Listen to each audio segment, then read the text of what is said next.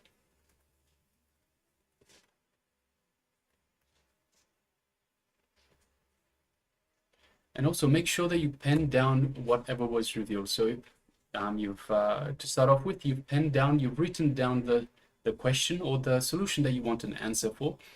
Write down the response as well. So whatever Swamiji has revealed to you, write that down next to the question, next to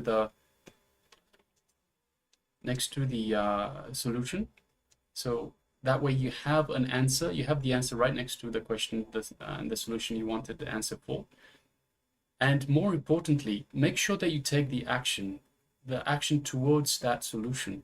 So if you just ask and you receive the solution directly from Swamiji himself, and you don't take the action, then there's no reason to ask in the first place. It's similarly like Swamiji tells, if you receive a piece of knowledge and you don't make use of that knowledge for a bit of time, a period of time, it just goes away. You forget the knowledge itself, and you will not have the use of that knowledge. So in a similar way, you receive the solution from Swamiji himself through the third eye to your question, to whatever the question or the solution that you wanted an answer for. You have to make sure that you also take steps towards fulfilling that solution. So once again, requesting participants, let us know your experience in this power manifestation, third eye solution. So did you receive your solution? What did you experience? What did you see in your third eye? What was revealed to you by Swamiji himself? Please take a moment and let us know.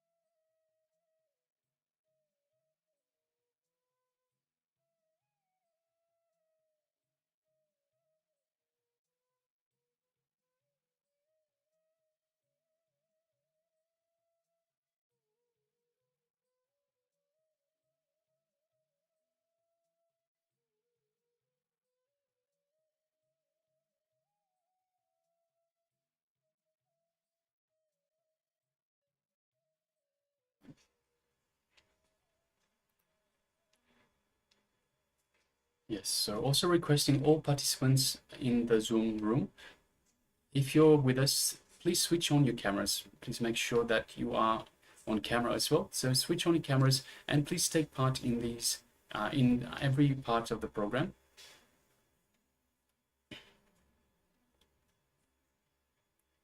So we have Ma Zhenghui, Ma Li Chika, we have Ma Liu Zai Kun, we have Weng Han Yu, Ma Alice, Ma Suganyana Swarupini, we have Jin Ling Hong, Ma Amrita Vandini, and Ma Siabu. So if you are available, please switch on your cameras and please join us in the program. Thank you very much.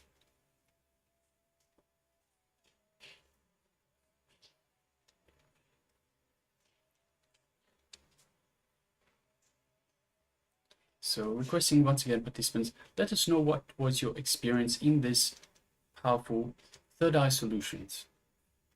So this is a very powerful technique to get solutions, get answers directly from Swamiji himself. So whatever questions you have, anything that you need an answer to, you can simply ask Swamiji. So Swamiji is with us in this space. You can just ask Swamiji for solutions to your questions or answers to your solutions, and get the solutions, the revelations directly from Swamiji himself.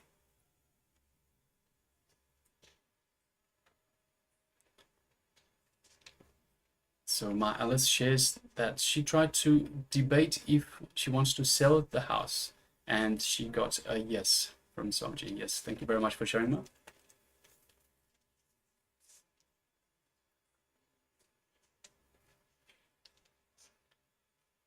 All right, we'll just give a couple more moments for participants to share, and then we'll move on to the next segment in our program.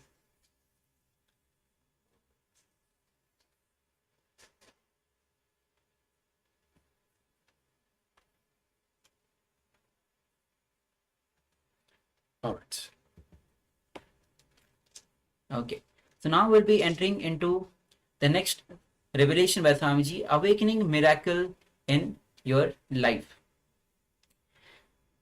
Now Shiva himself, it means causeless or auspicious, but we don't feel that. Normally most time when we are in the low mood, low energy, we don't feel anything that happens in the cosmos.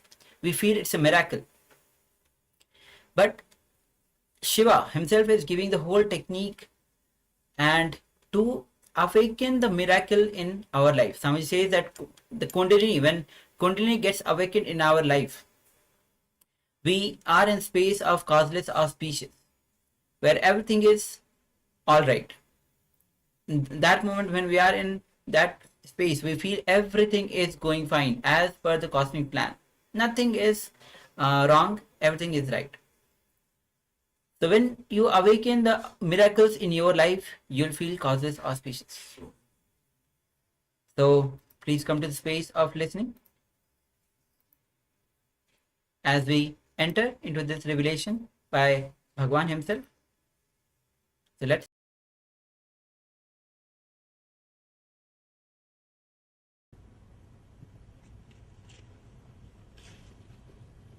Before entering into the sutra, just few understandings, few words about the scripture, Shiva Sutra. This book is not even just a manual for enlightenment. It is a manual to create spiritual traditions. The technique which we are going to enter today is the base of whole Buddhist tradition. Each technique, each meditation technique which is described in this book is a base for one religious tradition, one spiritual philosophy. Out of this one meditation technique, whole Buddhist tradition is born. Fortunately, this book is older. That is why we are able to say from this book it started.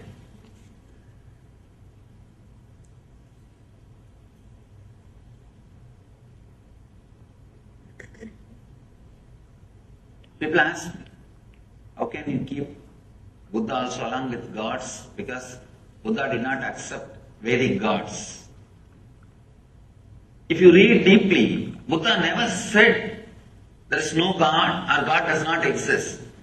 Whenever he was asked the question, he just avoided. Just not to waste the time. Because whenever you say yes or no, you have enough arguments. People come and ask me, Swami, is there God? Atheism with a decent, cultured, responsible is straight path to enlightenment. There are many masters who led people to enlightenment through atheism. Very rational, logical, responsible. There are many masters who never accepted God but led people towards godliness. People ask me, is there God?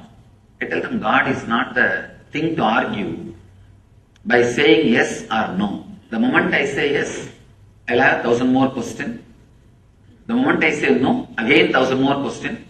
Both are not going to help you. Neither yes nor no is going to help you. Just give a technique through which he will realize. He himself will achieve the truth. Buddha did the same job. He never said yes, never said no. He just gave the method, he just gave the technique and led people to achieve the enlightenment, achieve the truth. In a very beautiful way, without accepting the authority of the Veda, he contributed to Vedic tradition. See, there will always be 50% of the people saying no for everything. See, when you say no, it feels very juicy. Saying no is really very juicy.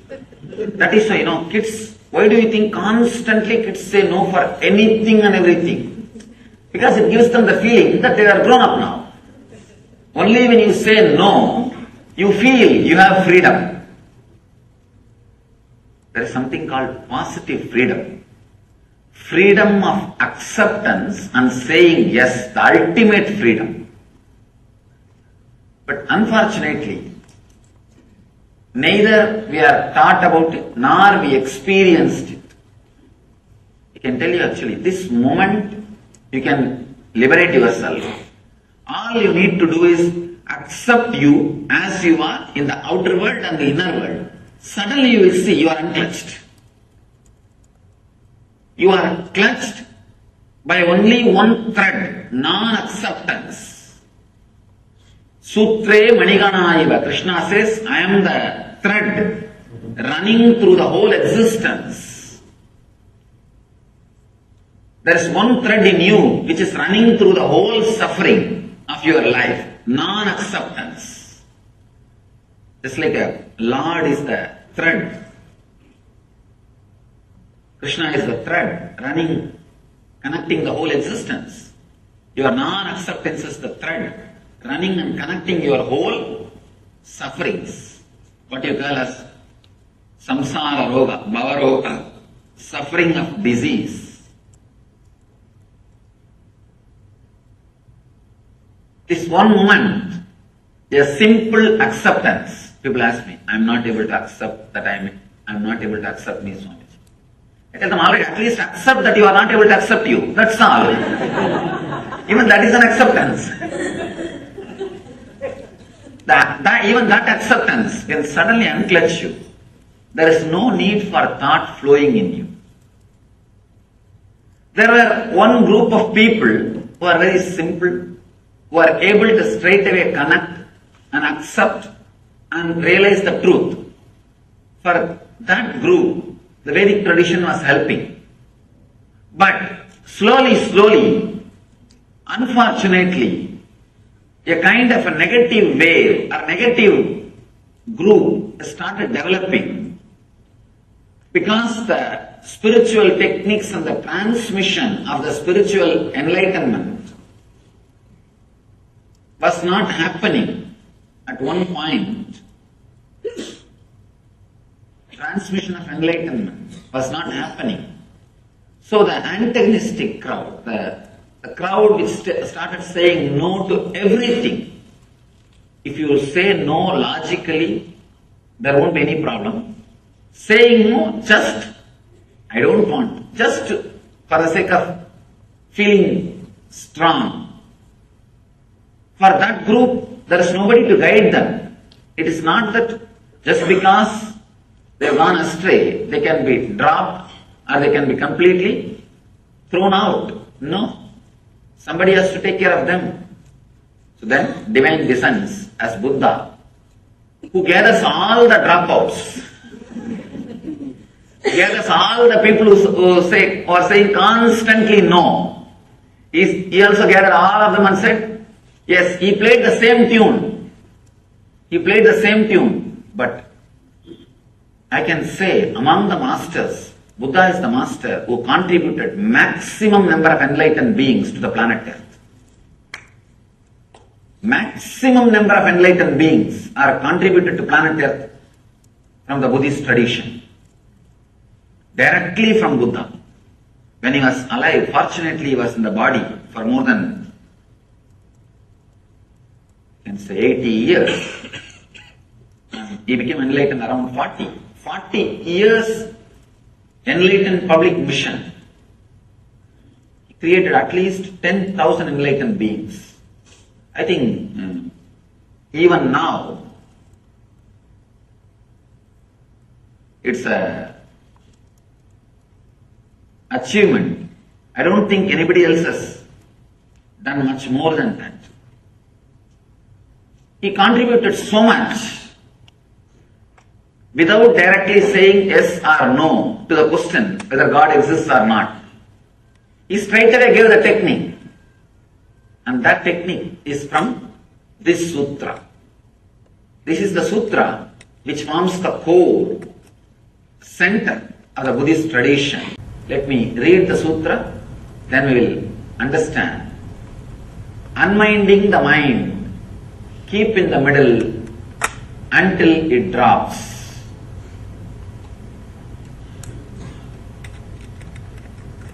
A very big problem with Shiva Sutras is it is too simple. It's too simple.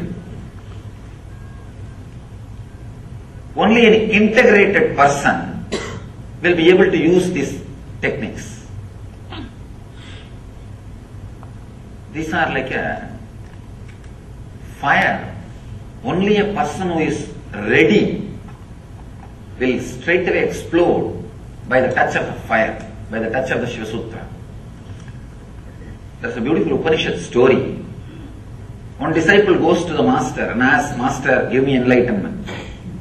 Just master repeats, Tattvamasi Svedakedo, Tattvamasi, Tattvamasi Svedakedo, Tattvamasi, that art thou, that art thou. 9 times he repeats and the disciple is enlightened. Story ends. Not 9 times, I don't know how many times I have to repeat.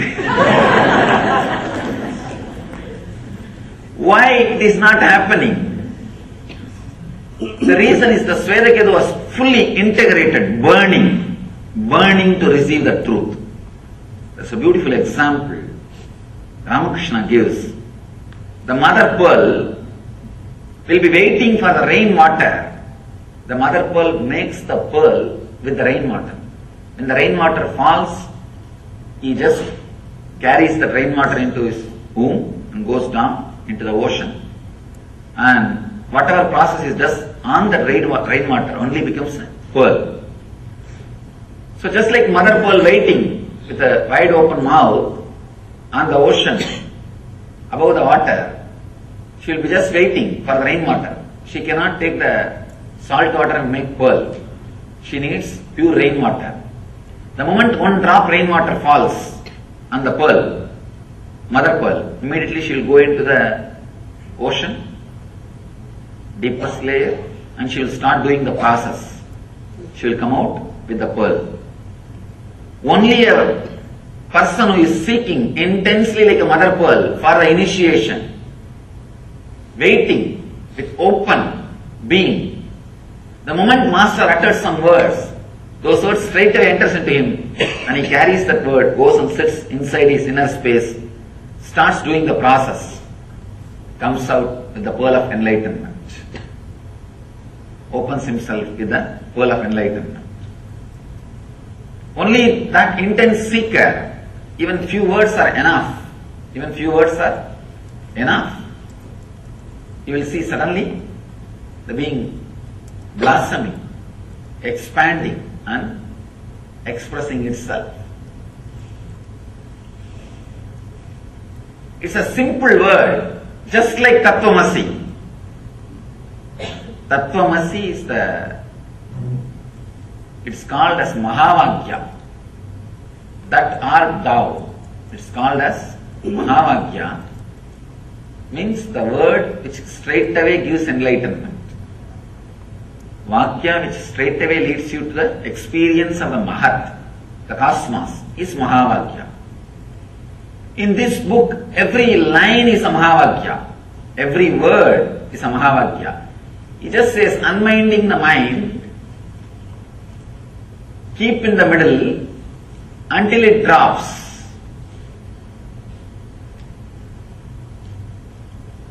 Buddha calls it as a Madhya Pantha, middle path.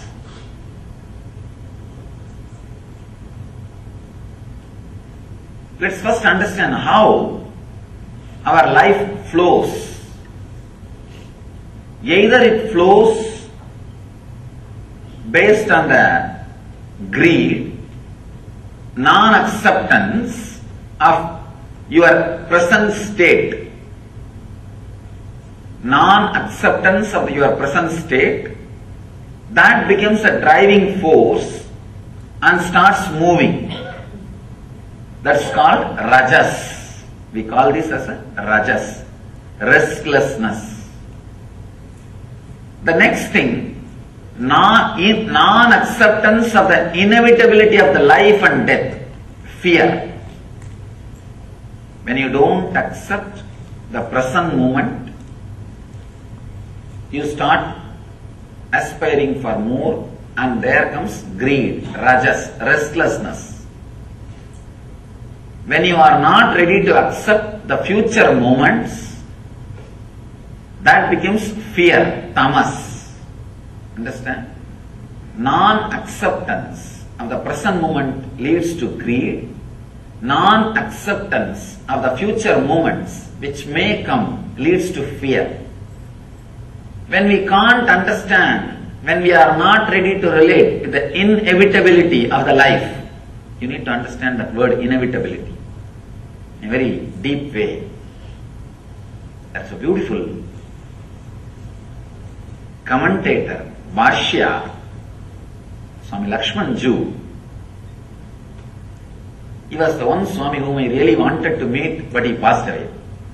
Just to meet him, I walked more than 9 months, but by the time I reached the place, I heard the news he passed away. He was the one great soul. I always repent by not taking the right decision at right time. Whoever I wanted to meet in my wandering journey, I never missed. I heard about him. I read one of his book. I had a very strong feeling to meet and started. Unfortunately, I had that foolish vow of not touching the money at that time. So I had to walk all the way. I felt that vow is supposed to help me towards enlightenment. That vow itself has finally disturbed me. It has become an impractical vow. By the time he was very old and he was sick, I also heard, I know that he was sick and I know he may pass away at any time. But somehow, I was walking. By the time I reached, he passed away. He beautifully comments. I wanted to remind and give the credit for this great treasure which is shared with the world, and offer my gratitude. That's the reason I remembered him now. He very beautifully explains the inevitability.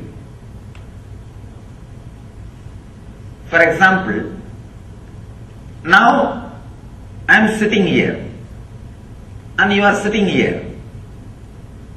Next moment, if you want, you can go from this hall to that hall, this hall to the outside room. This is a kind of a freedom. Second thing, you can only go, but you can't fly. You have certain freedom and you have certain bondage. Understand? There are few things which you can do. If you want, you can move the right hand. If you want, you can move the left hand. If you want, you can stand up and walk. But you cannot fly. The inevitability means this moment, whatever power you have, you will be able to handle those power. Whatever you don't have, you don't have. You may think, it is a simple thing. Why do I need to contemplate about it? If you look into your thinking system, you are constantly struggling to do something which you very clearly know you can't do it. Many times, you are constantly hitting the wall. Hitting the wall gives you ego satisfaction. Understand? And not only that, many times you are struggling. Actually, corruption which happens in your inner space, the corruption which happens in your programming, what I call ori, comes from this very root, non-acceptance of the inevitability of the moment. I think maybe few more words you will be able to understand deeply. Let me explain in two ways. One,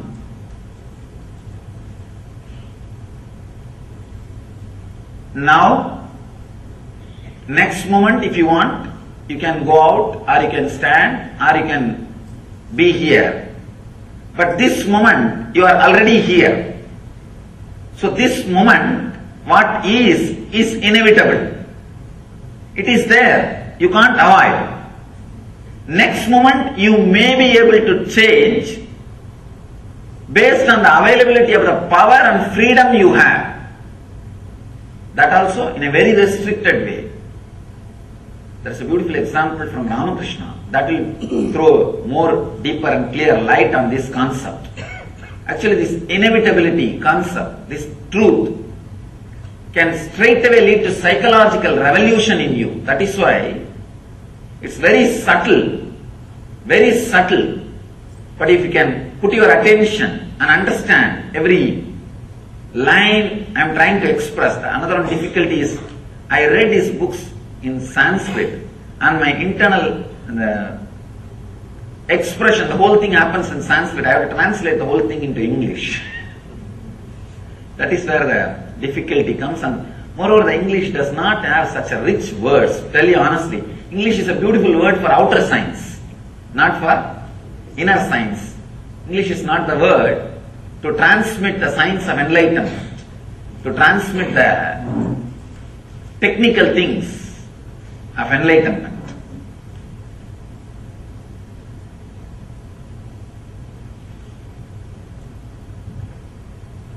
Somebody asked Ramakrishna, is everything in the life is a fate or individual freedom? Do we have individual freedom or everything is predestined? Ramakrishna says beautifully, if a cow is tied on a wall or a pole, 5 feet rope is there. The cow has a freedom to sit or stand or walk around inside that 5 feet radius, but not more than that. So there is a particular part which the cow can do, that beyond that limit it cannot do. Beyond the limit everything is fate. The cow has freedom to eat whatever is available inside the 5 feet. It has got some freedom. But if a lion comes and attacks, it is a fate. Cow cannot save itself. If the cow behaves properly with that freedom, the owner may extend the rope. If he is not bullying around, if he is not hitting people, if he is not doing nonsensical things to disturb others, the owner may extend the rope or may even completely leave it free, liberate.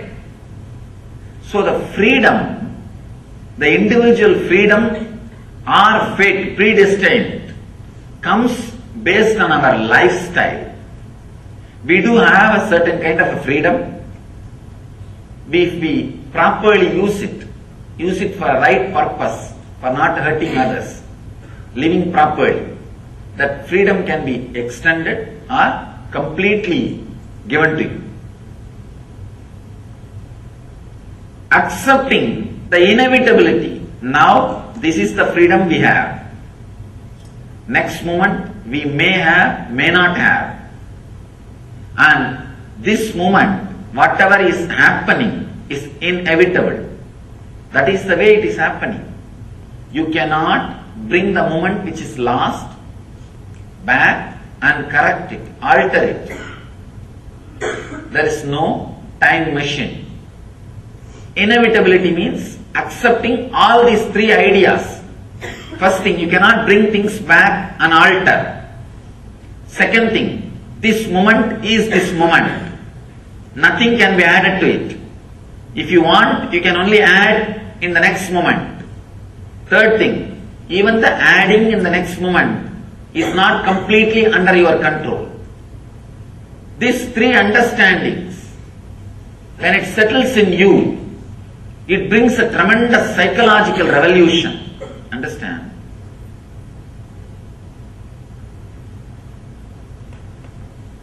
The basic thing needed for enlightenment is psychological revolution. Clarity about the self, world and God. Jiva, Jagat, Ishvara. Jiva is the self.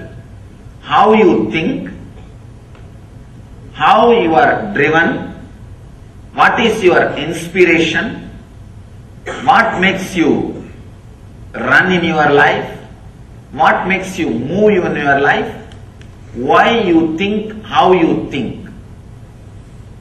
This understanding is Jiva.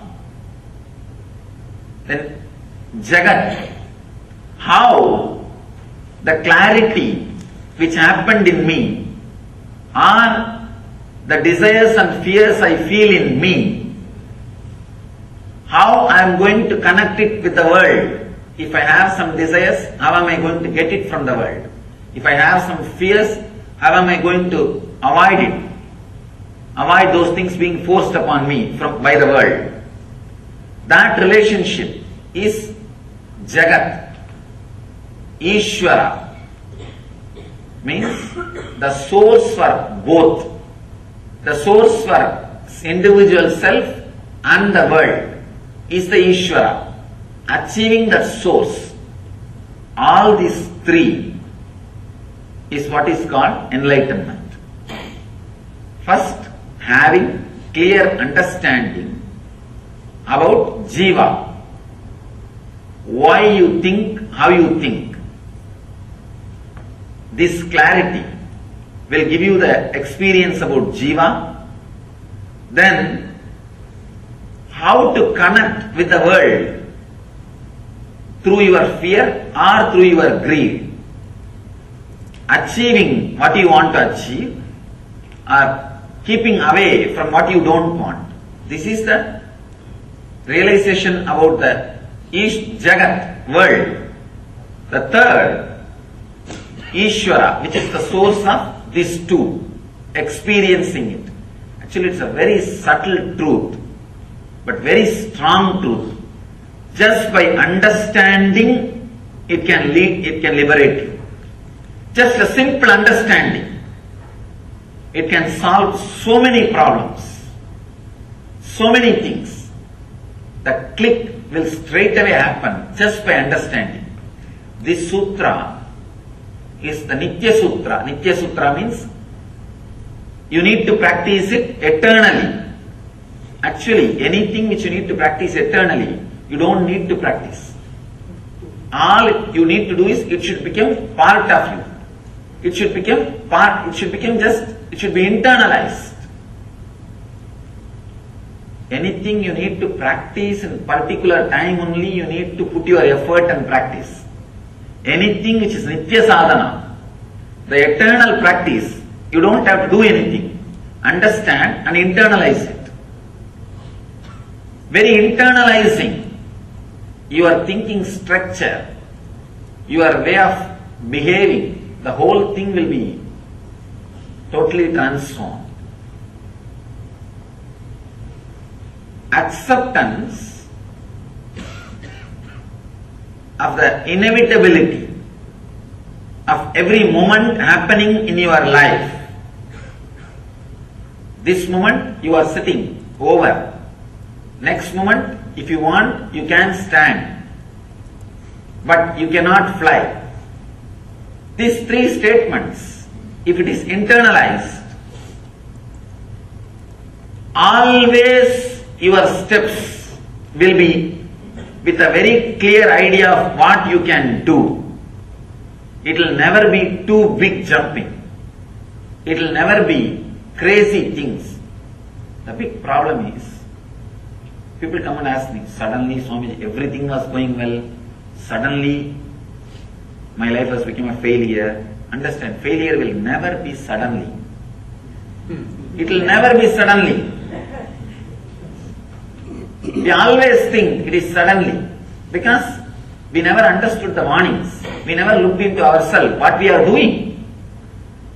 If you don't understand what you are doing, naturally failure will be sudden.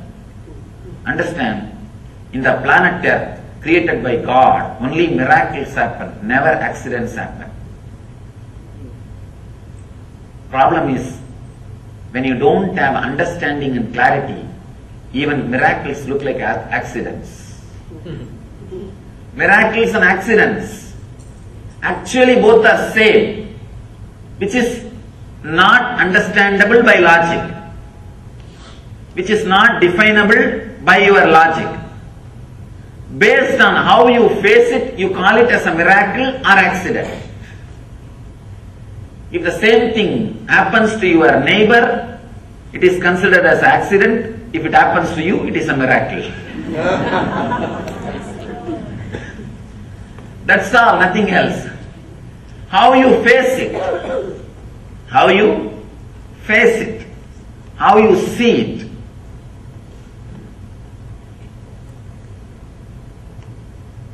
If you have the deep passion, look into the life and accepting the inevitability of the moment, everything is miracle. You are still breathing, still your heart is beating, still you are alive. It's a miracle. Why should you be alive? What right you have? People tell me, Swamiji, that is my birthright. I tell them, birth itself is not your right. Where is the question of birthright? If you look with acceptance, the life with a little relaxed understanding, you will see everything is miracle. If you look with a restlessness, irritation, non-acceptance, everything is an accident. Everything is an accident. Your husband will look like an accident happened in your life. Your kids will look like biggest accidents happened in your life. And your house will look the worst accident happened in your life. Everything will look like a big accidents happened in your life. Actually, all you need is a simple psychological revolution happening inside your system. Just this one idea. Acceptance and realizing the inevitability of the moment. See, inevitability of the moment you don't need to accept. Whether you accept or not, it is going to be that way, that's all. If you are intelligent enough, enjoy. Otherwise, it's okay. That's all. There's nothing else. You cannot do anything about it. Whether life is an accident or miracle depends on you. That is why the Upanishad says the person who is initiated, the initiated person, for him whole world is heaven. Amritasya, immortal heaven. The person is uninitiated. See, understand the word initiation. It means not that doing some ceremony or ritual. Initiation means the click happening in you. When a master expresses the truth, the realization, if the click happens in you, if suddenly you feel, oh God, right, what he says is right. I was always thinking this. He put it in the right way. If you feel, whatever I am speaking, always you thought about it, but I am verbalizing it. I am properly putting it in word. Initiation has happened. That is the scale, whether initiation has happened or not. If the initiation happens, the whole world is heaven. If the initiation is not happening, then the whole world is hell. All you need to understand is this two quality. When you do not accept this moment, starts the greed. When you do not accept the moments which may come, there starts fear. Out of greed, the quality of rajas gets added into your system. Out of fear, the quality of tamas gets added into your system. All you need to understand, the more and more time you spend in the middle path means accepting the inevitability and accepting your present moment, accepting you as you are now, understanding the inevitability of the life which may happen in you, happen for you. When you have these two understanding, that is what we call sattva. Means relaxed, restful middle path. Neither you are driven by the non-acceptance of the present moment, nor you are driven by the non-acceptance of the future moments. Non-acceptance of the present moment and future moment are the root of rajas and tamas, restlessness and fear, restlessness and inertia. This simple understanding, this psychological revolution, actually the moment initiation happens in you, every word which comes out of the master rings bell in your heart, and that becomes a strong, clear programming in you. Programming your life based on the Vedic knowledge.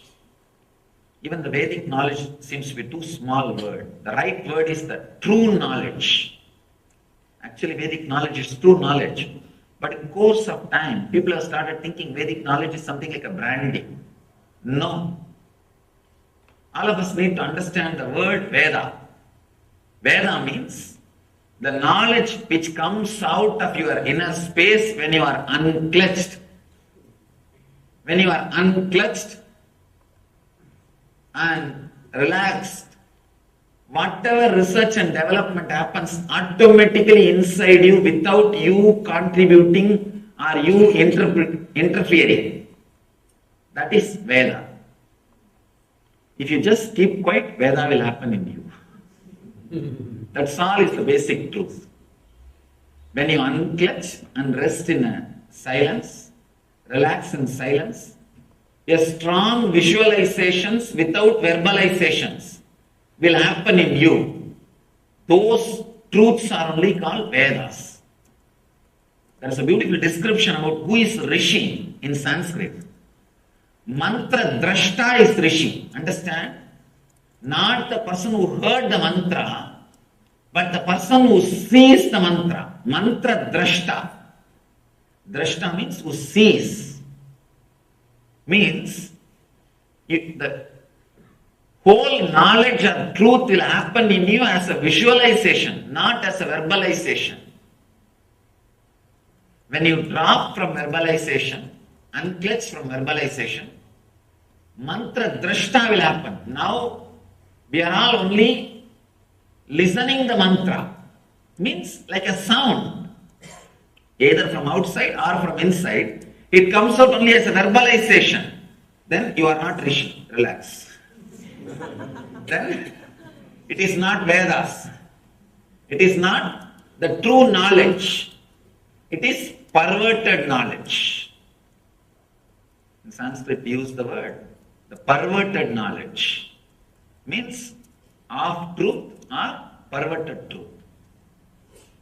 When you unclutch from the verbalization which is constantly happening, a strong visualizations beyond your verbalization will come out. All you need to do is put all your effort and relax from unclutching. Suddenly you will see a very strong visualizations will start happening in you. Those visualizations are only called as visions. Mantra drashta. You will see the mantras. Mantra means knowledge, truth. You will see the mantras. You will see the truth. That is what is called Veda.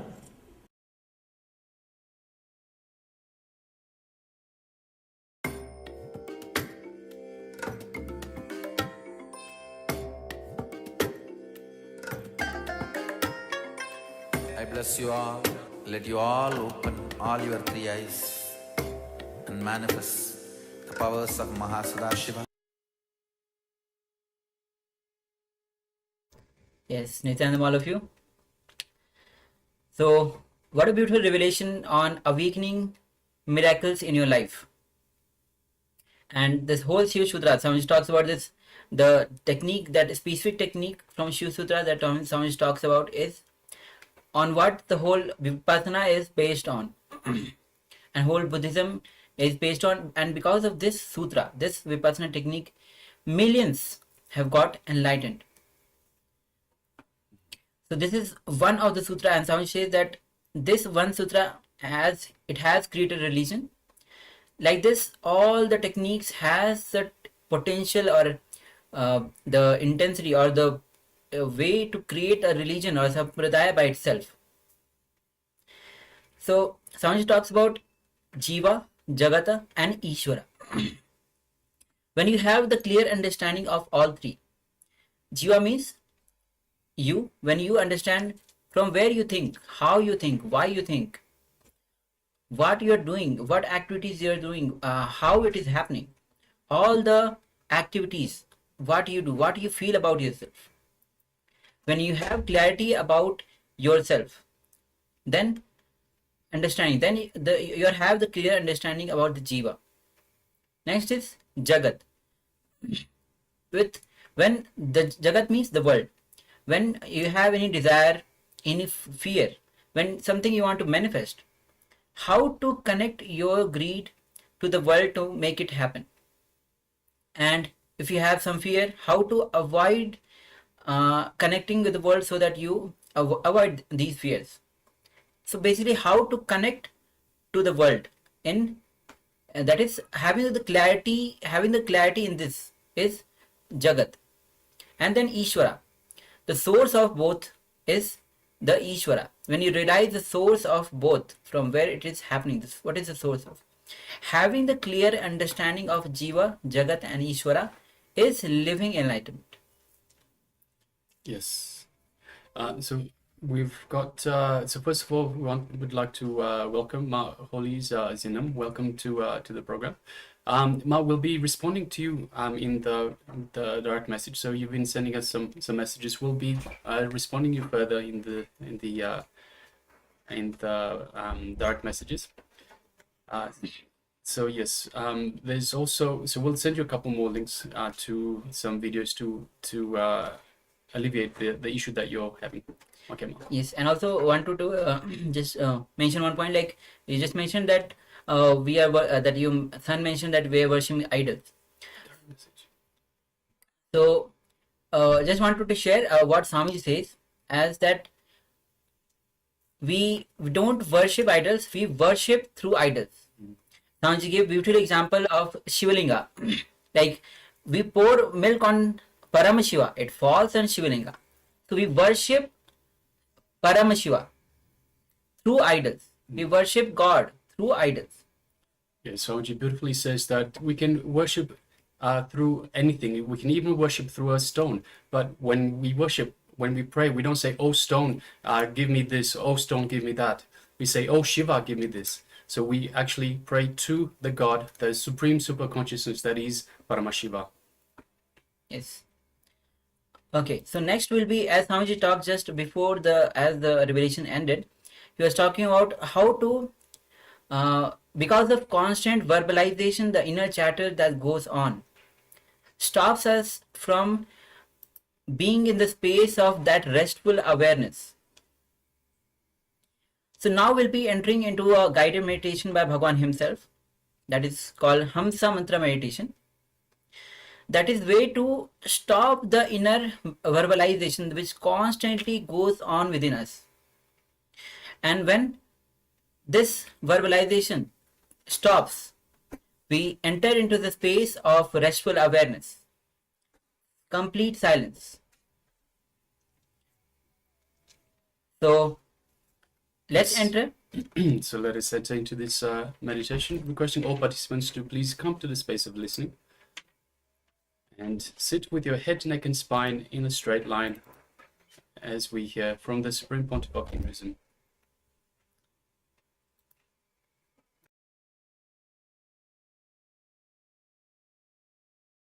Please sit straight.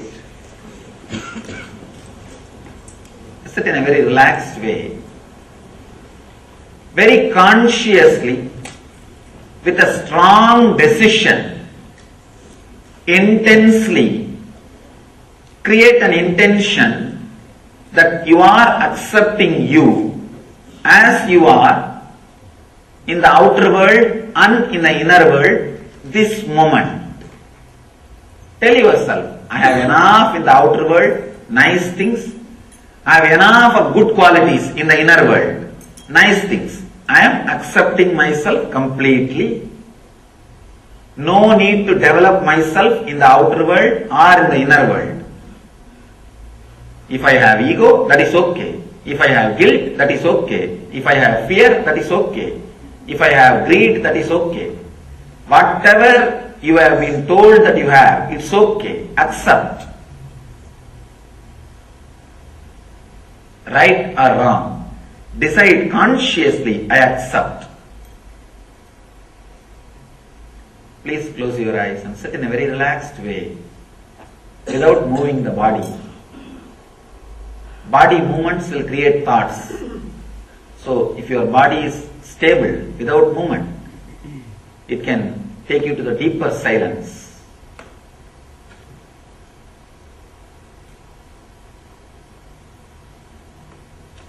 Whatever objection your mind raises, no, I can't accept me, I can't accept this, at least accept that. Accept that also.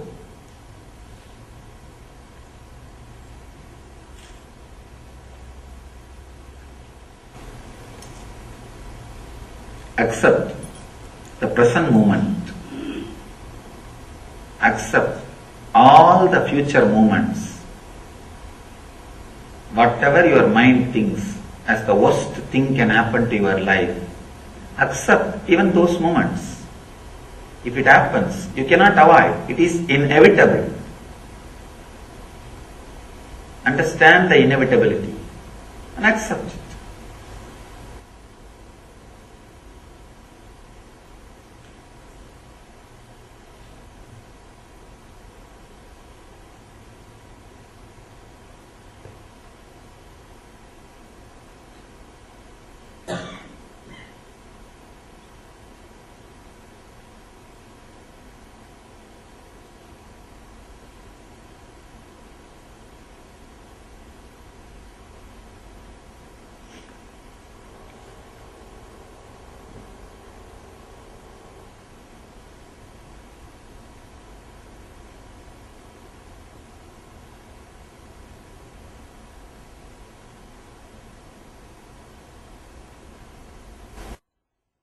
Do not try to do anything. There is no need to repeat any mantra.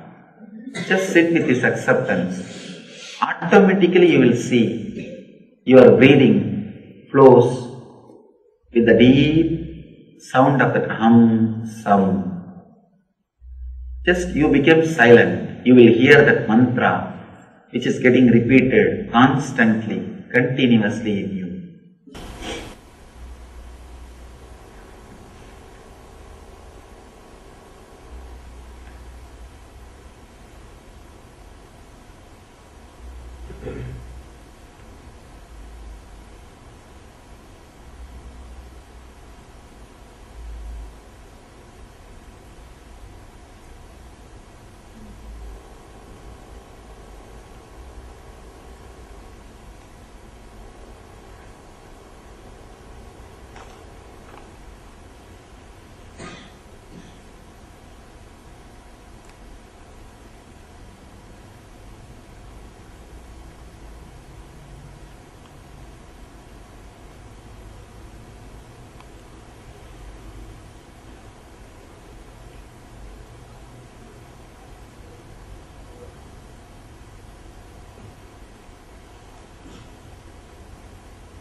Do not try consciously to add the sound.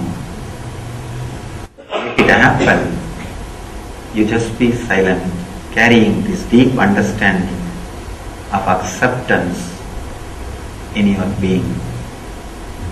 Let the tamas and rajas be balanced. Let you be in sattva.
The moment you accept you, there will not be any thought.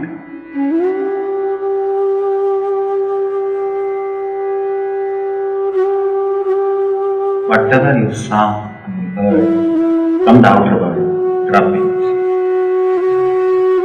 and accept it.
Let the sound of the ajapa, hamsam happen by itself. Try to add sound. Do not try to repeat the mantra. Just relax with the deep acceptance in your heart.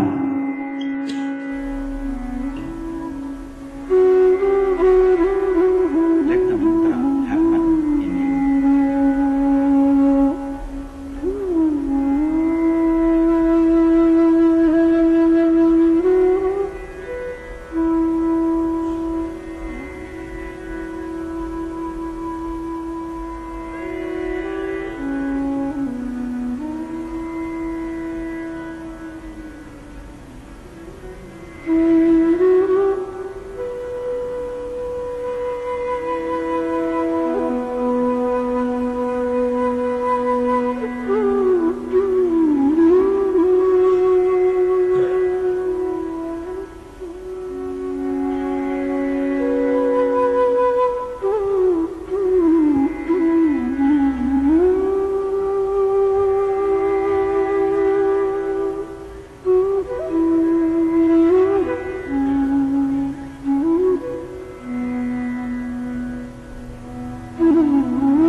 Let the Hamsa mantra repeat itself deeply.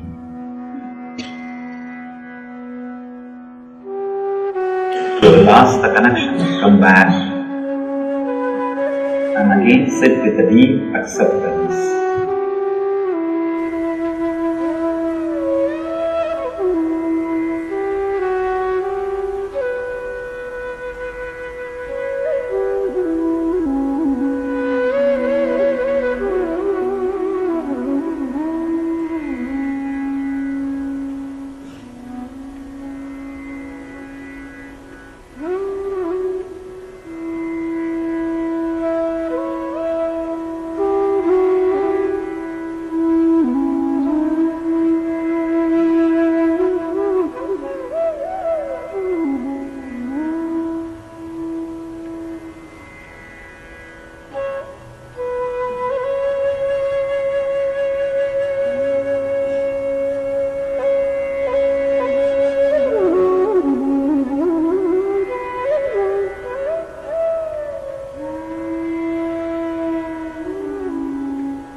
Try continuously.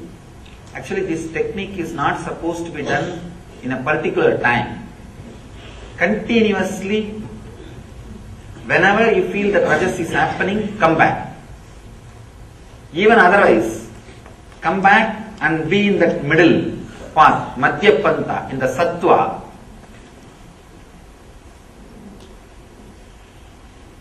Let the Hamsa mantra repeat itself. Because you are talking constantly inside yourself, the Hamsa mantra is never heard by you. If you relax from talking, inner chattering, by the acceptance, the Hamsa mantra will be heard by you. Again and again come back and be in the Hamsa mantra, ajapa japa, the middle path, the sattva, center. Suddenly you will see, as I was telling, this brahmachari's counter. First day you may need 100 times to come back. Within few weeks it will become 10 times. Within 3 months you will see. You don't need to come back at all. Constantly the ajapa, the Hamsa mantra is happening in you. You are centered in sattva, but you are able to do all your activity. Your profession, your business, your relationships, your life, and you will be able to manage everything, but you are centered on ajapa, you are centered on sattva. That is what I call living enlightenment. That is what I call Jivan Mukti. Means even while you are living, you are liberated. Because of you are centered on the sattva, you will have a clear understanding about the jiva, means the self. You will have a clear understanding on way to relate with the jagat, the world. Because of these two clarity, naturally you will fall into the source, which is Ishvara, God. The person who has realized Jiveshwara Jagat, the person who can play with all these three and enjoy, he is the enlightened being. So understand and carry this acceptance and the truth in your heart, and let this ajapa japa, the amsa mantra, repeat itself in your inner space, and let you live enlightenment. Let you all achieve and radiate the eternal bliss, Nithyananda. Thank you. Yes, what a beautiful guided meditation, Hamsa mantra meditation. I hope all of you have actually performed this mantra. Some say that Hamsa, the mantra itself goes on again, but we miss because of our verbalization. That's why Swamiji told to start practicing this from day one and to continue, and will be established in the space. Yes.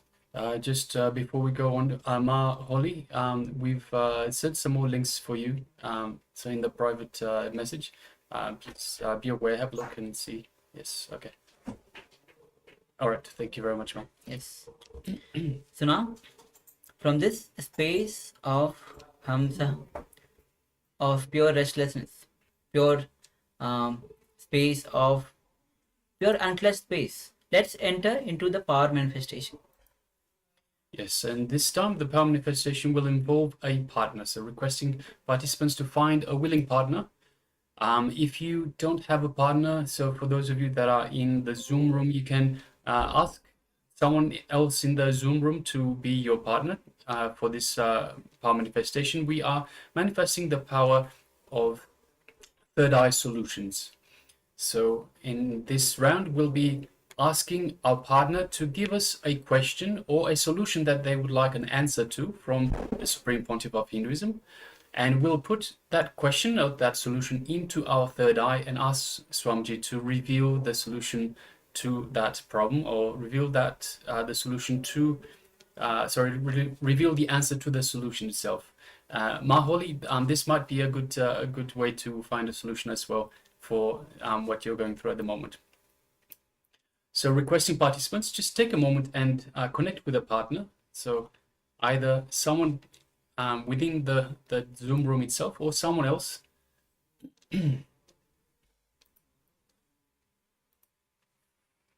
So requesting, just take a moment and find a partner.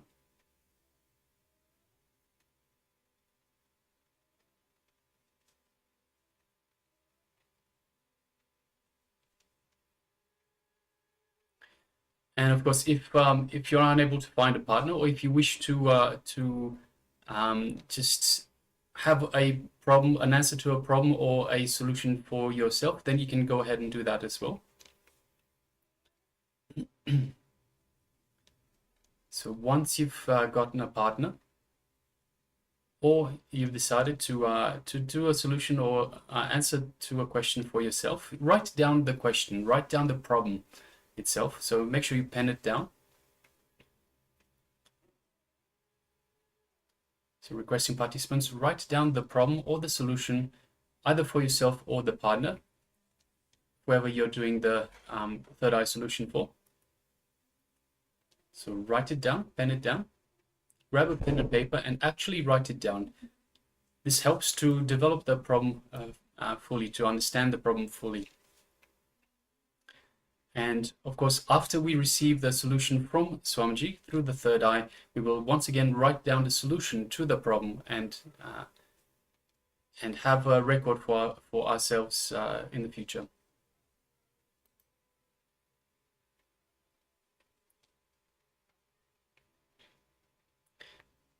Yes, so Ma Holly was asking Ma Lichika if they can partner up. So Ma Lichika, you have a request from Ma Holly to partner up. Also, Ma Ananda Gaura Rupini needs a partner. So anyone available? So Ma Siawu, do you have a partner? You can partner up with Ma Ananda Gaurarupini. And also, if you're not able to find a partner in the Zoom, you can ask your family members also, those who are around, to partner up for this power manifestation, or even the friends. Or you can call somebody who actually can volunteer for this power manifestation. All right. So, Ma Siabu, are you able to connect with Ma Ananda Gaurarupini? And vice versa, Ma Ananda Gaurarupini, can you connect to Ma Siabu?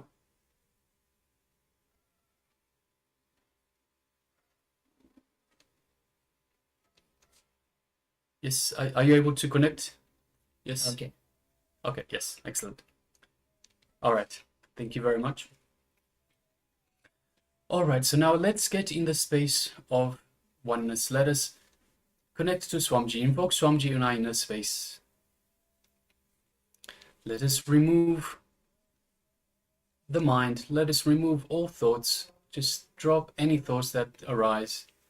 Let us just have Swamiji in our inner space. It is only yourself and Swamiji. So actually, before we go ahead, make sure that you have each other's questions. So just take a moment and connect, give the question or the solution that you want an answer for to your partner. Please go ahead and let us know when you're ready. So when you're ready, give us a thumbs up to know that you are ready.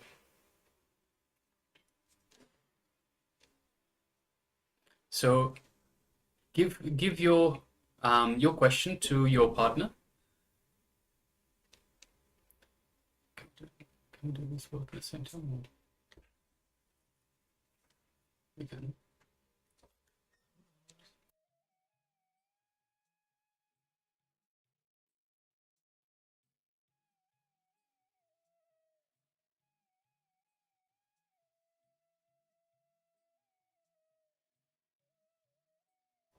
Yeah, so please take a moment and exchange the questions. So so you will be doing for your partner and your partner will be doing for yourself. So give your partner your question or the solution that you want an answer for. So you can do that in private chat if you wish, or you can do that in public chat. Either way, just connect to your partner and let them know your question and whatever you'd like an answer for from Swamiji himself. So please take a moment.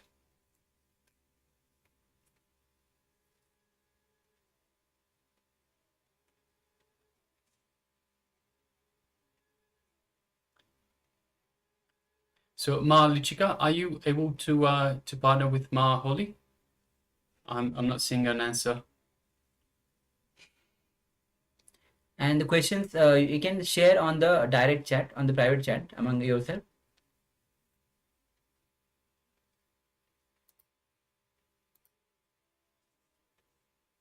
So Ma Lichika, did you connect to Ma Holly for the power manifestation? Okay, great. Thank you, Ma. So please send your question or your solution that you want an answer for to your partner. So requesting Ma Lichika to send to Ma Holly to send to Ma Lichika, Ma Ananda Gaurarupini to send to Ma Sia Wu, and Ma Sia Wu to send her question to Ma Ananda Gaurarupini. So please go ahead, send your questions that you want answered.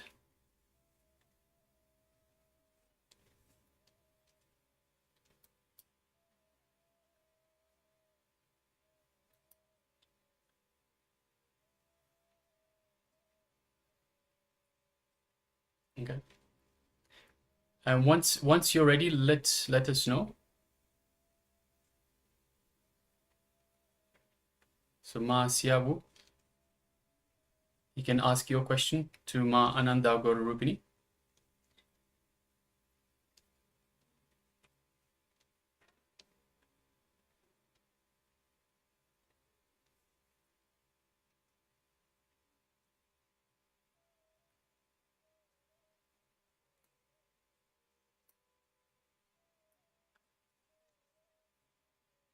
And Ma Lichika and Ma Holly, let us know once you've exchanged the questions as well. So let us know, give us a hand or a thumbs up or whatever, just to let us know that that you've swapped the questions.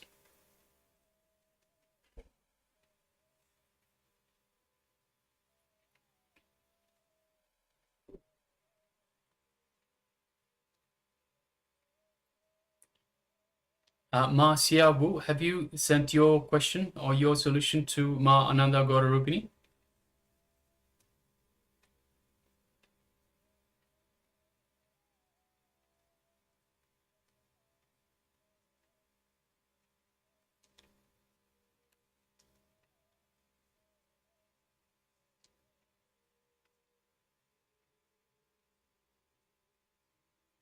Yes, Ma Siabu, have you sent your question to Ma Ananda Gaurarupini?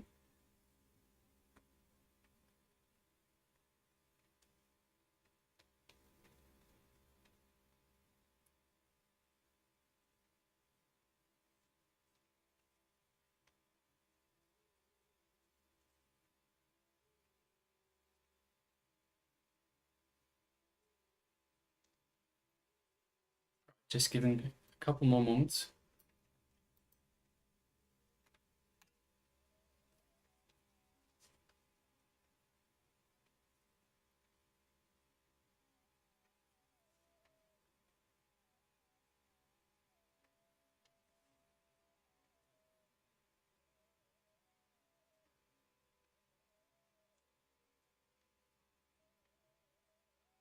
Yeah, so Ma Holly, Ma Lichka sent her question. If you just scroll up a little bit. Okay, and Ma Holly just wrote to Ma Lichka as well. Okay.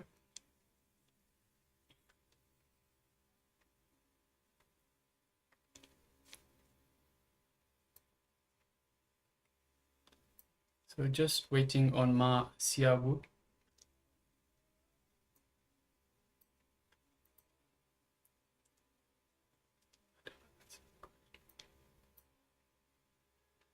So Ma Siabu and Ma Ananda Gaurarupini, when you're ready, when you've exchanged the questions, let us know. Just let us know by a thumbs up.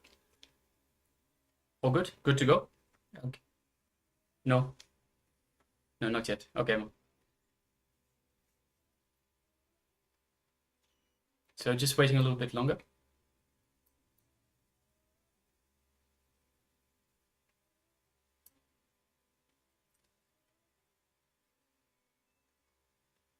So Ma Siabu, please send your question to Ma Ananda Gaurarupini.